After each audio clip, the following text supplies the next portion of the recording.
Hey, this is Frank Honus, and I want to welcome you to the Pure Life Podcast. For 12 years of my life, I lived with some really dark secrets, shame, and an addiction that was taking over my life.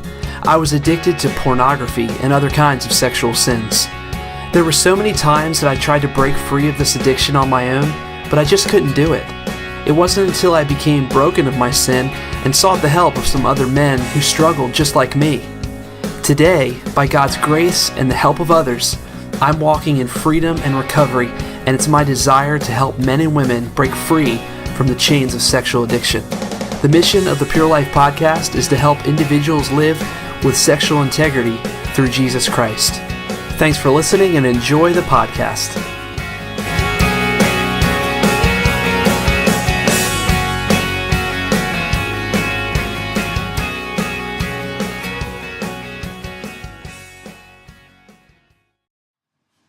Hey everyone, welcome to episode 72 of the Pure Life Podcast. My name is Frank Honus, and I just want to say thank you for listening this week. Just like every week, I'm so thankful that the Pure Life Podcast is supported by so many people.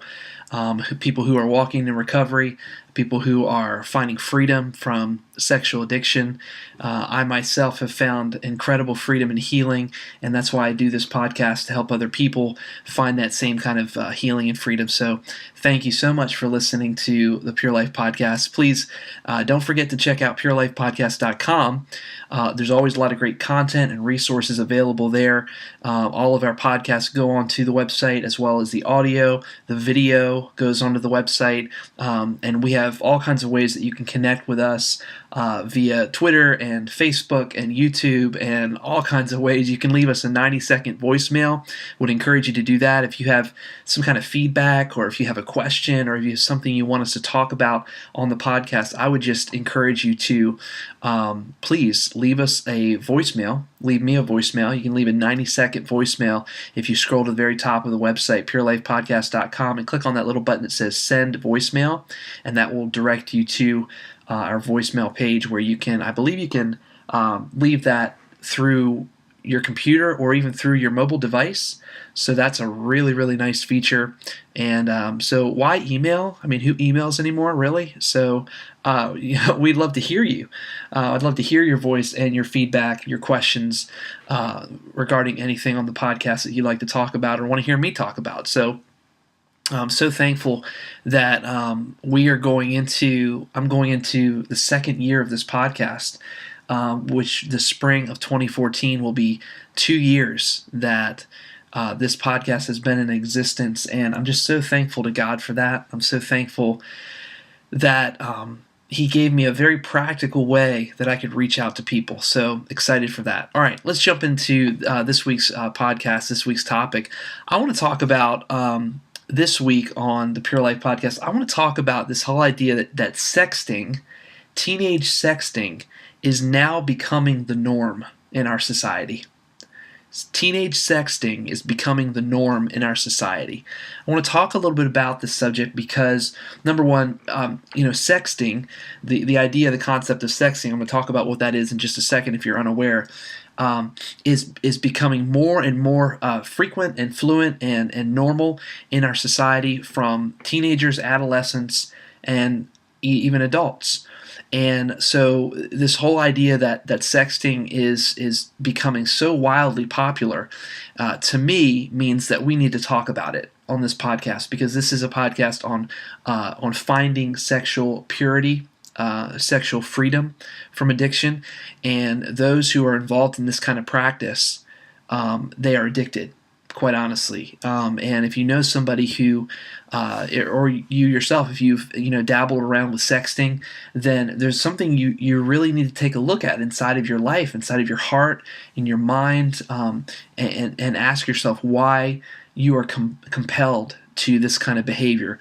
It's interesting that once upon a time in our society, pornography and other forms of sexually explicit behavior really could only be found in magazines and places like strip clubs, and and these sources weren't even really widely available to everyone. but they were still available, but not as common as we find today. And so in 2013, today what we find is a person's access to pornography can almost be instantaneous. I mean, at a split second, porn can virtually be found anywhere. And so, what happened, I think, is once computer and the computer technology and the internet became drastically more accessible to individuals, just about 10 to 15 years ago, producers of pornography began to inject their material, this pornographic material, not just into magazines, not just into books, not just into printed forms of material, but also into digital forms of material, into websites, into pictures, and just all kinds of things. Especially, they took advantage of the internet itself. And so today, what we find is that almost everyone and anyone, for the most part, we find that almost everyone has some kind of access to the internet. They have some form of a computer, whether it's the kind that folds up, a laptop, or maybe it's just the one that fits right in the palm of your hand.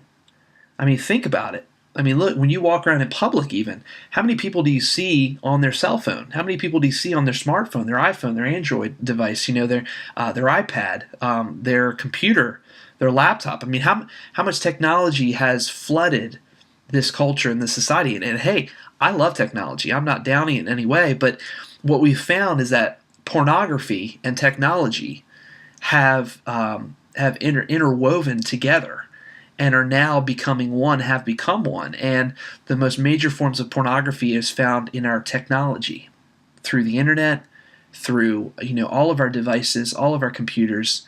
And so as we kind of shift the focus here a little bit, knowing that about our society, and how the rise of technology and the rise of pornography and how those two things diverge, we step back and let's step back a second and take a look at the average teenager in today's society. A teenager's access to technology has never been stronger than it is today. Technology has become more affordable for many, and really you'd be hard-pressed to find most adolescents without some kind of mobile device in their hand, right? Some kind of smartphone, iPad, tablet, something. It's everywhere. It's almost everywhere.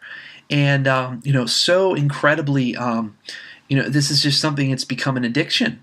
Technology in itself has become an addiction, but this is this podcast is devoted to sexual addiction, but technology addiction is for another. I'll leave that to another podcaster. But one of the many dangers and phenomenons actually that has occurred in recent years is the rise of something, like I formerly said earlier, called sexting, and it's become most popular amongst today's adolescents and teenagers.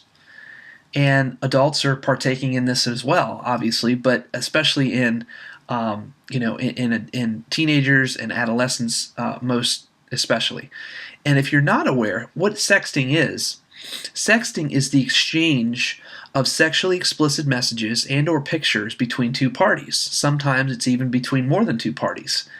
And we've talked about this kind of behavior and practice before on the podcast, but I felt like, I recently had a friend of Tracy and I, a friend of ours, my wife and ours, this girl texted my wife, and she said, "Hey, this friend of ours and her husband are youth leaders, youth pastors of a youth group, a couple youth groups, and what they've been finding that their students and their teenagers are sexting." And I don't completely know how they discovered it, but they discovered it, and many of their students have been struggling with this kind of addiction. I'll say addiction, not just practice, because it's an addiction. And so they've been discovering this in their youth ministry. And so you take a very small slice of the pie, probably 20 to 40 students, and say half of them are struggling with sexting. Imagine what that is, how small a slice that must be amongst, and then to consider all the teenagers in our country, and then all of the teenagers, adolescents in the world who have access to the internet, who have access to, some kind of messaging device, and also to a camera where they can take pictures and just, use your imagination as to how widely popular that this behavior has become. And so that's what sexting is. It's this exchange of, sexually explicit messages or pictures between two parties, two individuals, and sometimes it's even more. And so, thankfully, more and more people are beginning to really talk about this incredibly unhealthy and harmful behavior that's going on, that's really entrapping millions and millions of teenagers around the world, really, and adults too. I'll put a little star next to that, a little asterisk, that adults are as much a part of this as teenagers. But what we find, studies have told us, and trends that we look at show us that teenagers are most likely to send a sext message, if you will be a part of sexting. So maybe you're hearing all this, right, and you're asking yourself the question, well, why is it that teenagers sext? I mean, what is it that, what is the idea? Why do teenagers do this? Why would they be drawn to sexting? But here's the major question: why? Right? That might be the major question that's going through your mind. Why do teens, adolescents, adults sext? And I found a few different reasons I thought was interesting, a few different thoughts from Luke Gilkerson, who I've quoted many times on this podcast. Hope one day that I'll get to interview this guy. But he is the chief blogger, if you will, over at covenanteyes.com. And so he points out three reasons why he thinks that teenagers sext. Number one, some teens sext because they're seeking attention and fame. And so you can just kind of think about, imagine, maybe some of the thrill that might come, especially if you have been addicted to some kind of sexual, pornography or something, had some kind of sexual addiction in your life, that for some teenagers there comes a little bit of a thrill of the secrecy of sending a flirt or a photo of them, a nude photo of themselves to someone they like, that they think nobody will know about, nobody will see, only the other person, and there becomes a little bit of a thrill of an adventure there. But that points ultimately that a lot of teenagers are really seeking attention. And they're attention getters is really what they are. They want attention. They want some sort of kind of fame, to be recognized, to be noticed. And I think ultimately that lies in the fact that a lot of people want intimacy in their lives, and they're seeking it in all the wrong ways. They're seeking all the most unhealthy forms of intimacy. And a lot of teenagers are longing for intimate connection, not in a sexual way, but deep down within, they're longing for an intimate connection with a friend, with a mom, a dad, and they're missing that sense of love and connection, healthy love and connection that within their family. So that's the number one reason. It's a lot of it is for attention. It's to be noticed, to be recognized. The second reason, number two, he says some teens sext because they're expressing themselves sexually. And the whole idea here is that a lot of people just have no idea what healthy sex is and what healthy sexuality is all about. We've never been, as a society, we are totally gravitating away from the idea of being taught in a healthy way what healthy sexuality looks like. And through the media that's all around us, and I mean just the bad examples on TV and movies, and we are losing that healthy message of sex.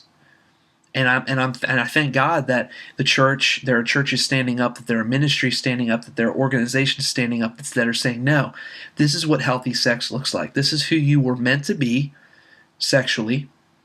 This is what your sexuality was meant to look like. And again, I know this is kind of like I'm not going towards the homosexual topic right now, towards the topic of homosexuality, but we have lost that sense of connection. We've lost that sense of real teaching and real truth of what healthy sexuality looks like. So, but some teens had no idea.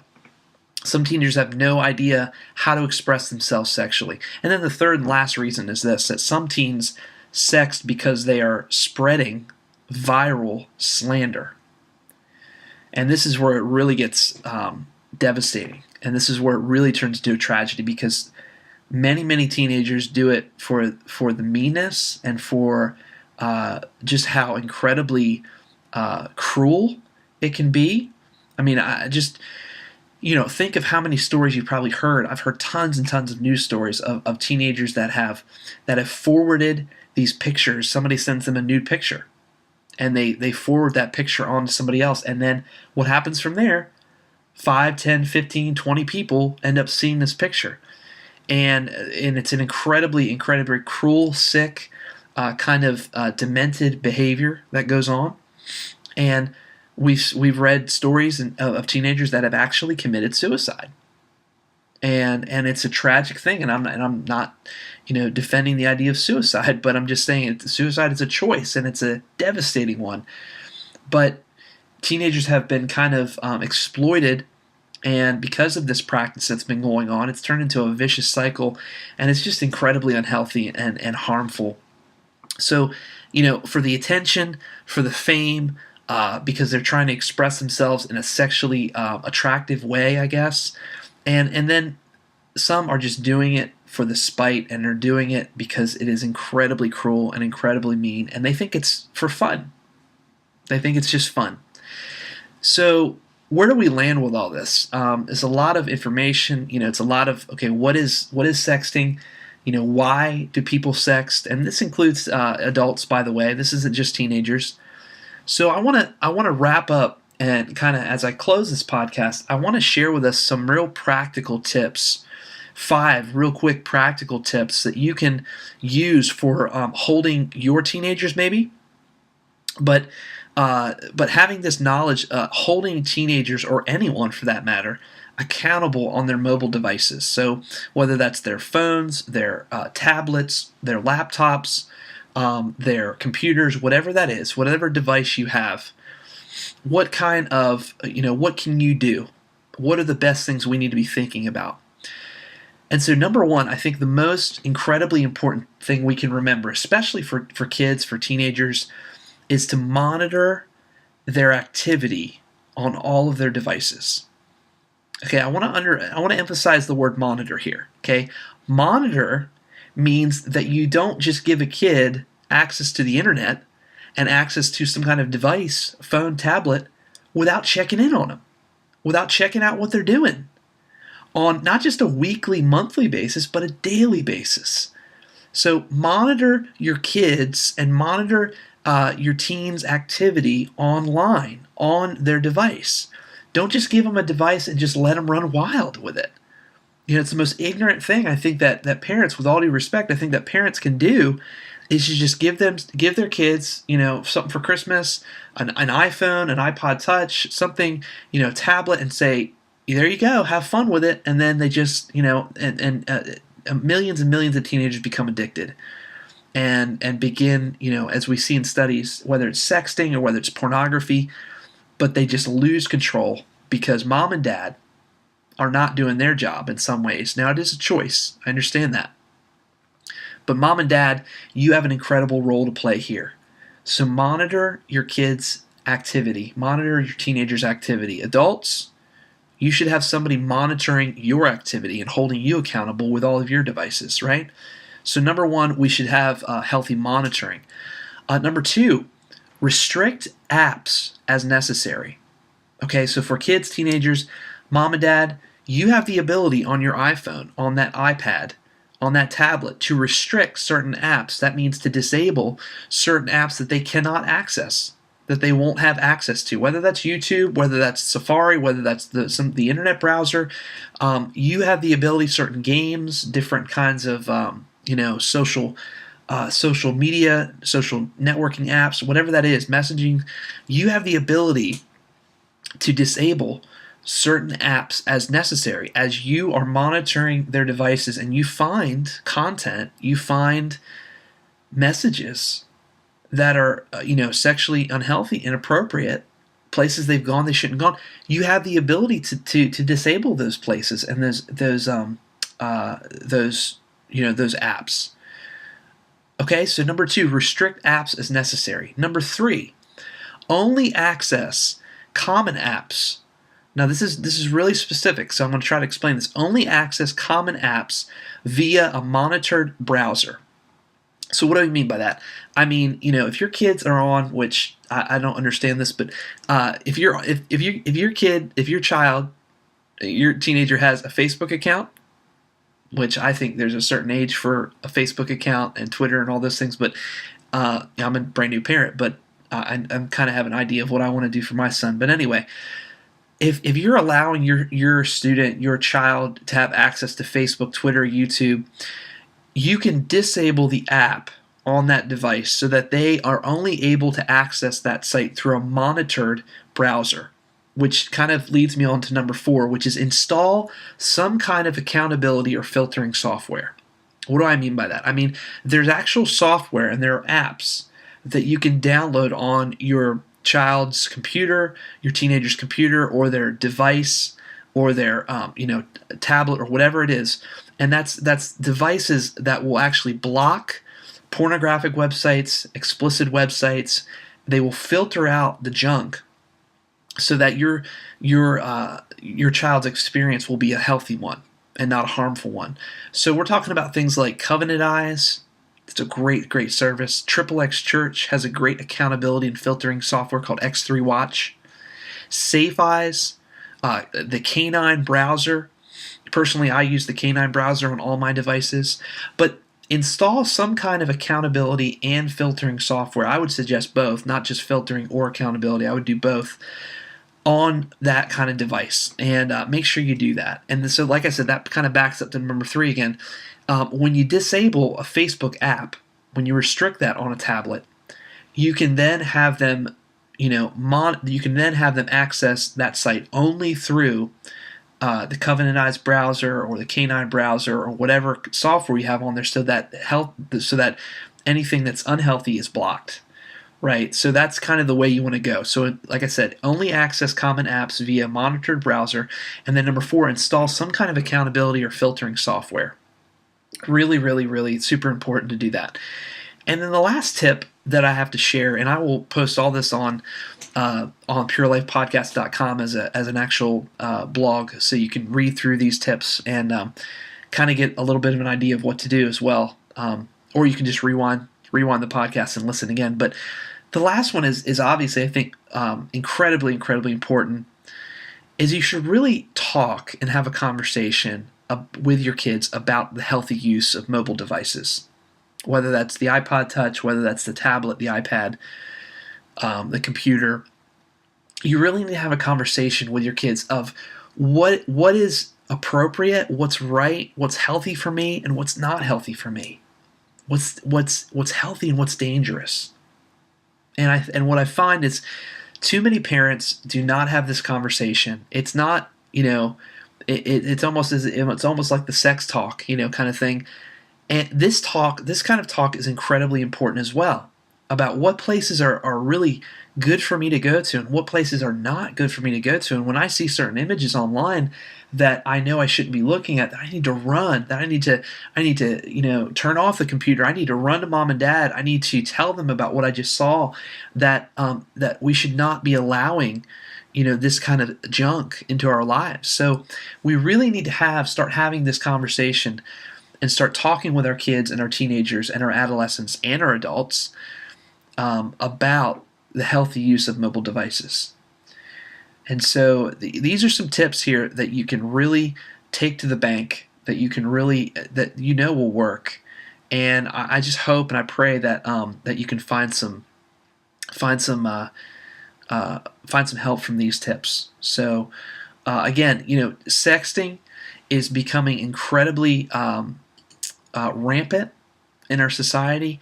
There are apps we've talked about on the podcast before about the app called Snapchat and how a photo can be sent and it will disappear within like 5 or 10 seconds. Well, what they're finding now is that a photo, when it's sent from that kind of app, can be a screenshot can actually be taken of it before it disappears. So people are getting in trouble, and it's just leading to more and more junk and just incredibly unhealthy behavior. So I want to encourage you with all this stuff that it might seem overwhelming. All of these things might seem overwhelming to you. You might be asking yourself, how do I even keep up with all this stuff? But I really want to encourage you that you can do it, that this is doable, that you can protect your children. You can protect your teenager. Adults, you can protect yourself. And I want to encourage you to protect yourself because your purity is worth it. Your purity is so worth it. And so I pray and I hope that this particular episode is an encouragement to you. If you want to go back and rewind this podcast, I encourage you to do that, and also encourage you to watch the video to this and to share the video with someone. It is a little bit of a longer podcast tonight, this week, but I think it's an incredibly healthy topic. So I hope that you have a great week, and that if you do know somebody who's involved with sexting, that kind of behavior, that you will talk to them, that you will, in a very healthy way, that you will approach them, that you'll love them, that you will start to hold them accountable for their behavior, not to pound on them, not to drop the hammer, but to love that person. And so that's kind of the cry of my heart, and I know that's how we should to help people. So again, I want to say thank you so much for listening to this podcast, for watching, hopefully on YouTube, and listening on Stitcher Radio and iTunes and on the website. So many ways that you can connect with me on purelifepodcast.com. It's all there on the website. Go check it out, and I hope that you have a fantastic week. My name is Frank Honus, and until next week on the Pure Life Podcast, I wish you a pure life. God bless.